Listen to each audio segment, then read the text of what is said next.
Hello everyone, welcome to A Garden a Day with Maidenbrock Gardens, where we explore the world one garden at a time. Today is May Day, May the 1st. Are you dancing around the maypole today? I have never done that.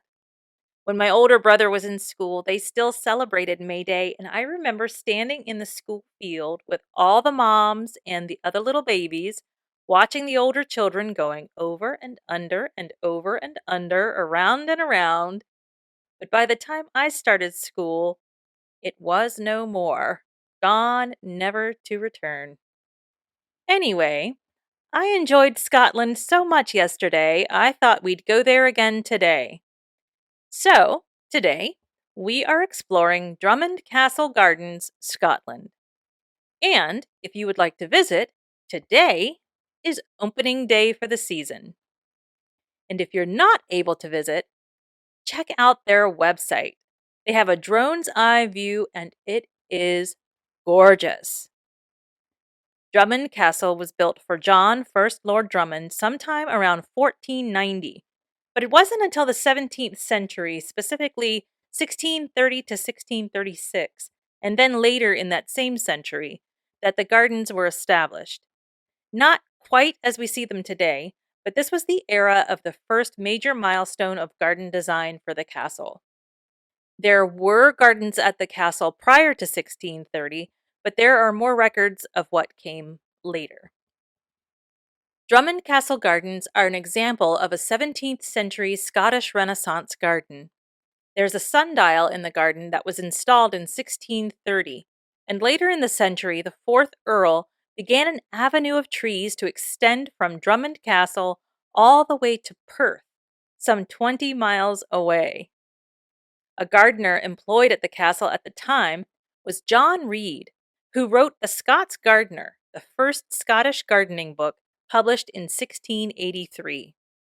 His advice for May is to, and I quote, pull up suckers and haw about the trees, rub off unnecessary buds, shear or clip hedges, plant all sorts of medicinal herbs, gather snails' worms, catch moles, sow lettuce, cresses, purslane, turnip, radish, peas, etc. Continue weeding and watering. Near the end, watch the bees ready to swarm.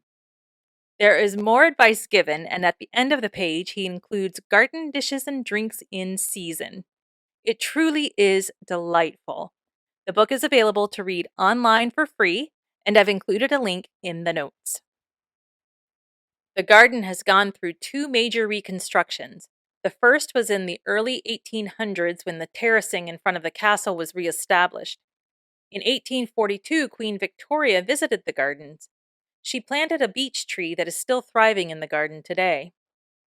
After the Second World War, the gardens received their next major renovation. Efforts were made to simplify the garden. The formal gardens seen today were planted in the 1950s, but retain many of the features of the gardens that came before. A north-south axis runs through the garden, and from above, the parterre's design can be seen as a St. Andrew's cross, the national emblem of Scotland. The gardens were featured in the film Rob Roy with Liam Neeson and the television series Outlander. As I mentioned earlier in this episode, Drummond Castle Gardens opens today. Their season runs through October 31st. Times vary by month, but if you plan to go in May, the times are Saturdays and Sundays 11 to 5 and Monday through Friday 1 to 5.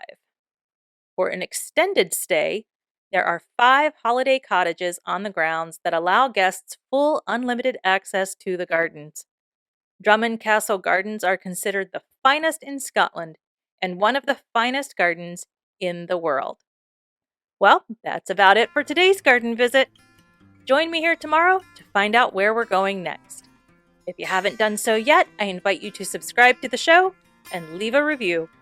I really appreciate all your support. Thank you for listening. If all goes well, I'll be right back here tomorrow. See you then.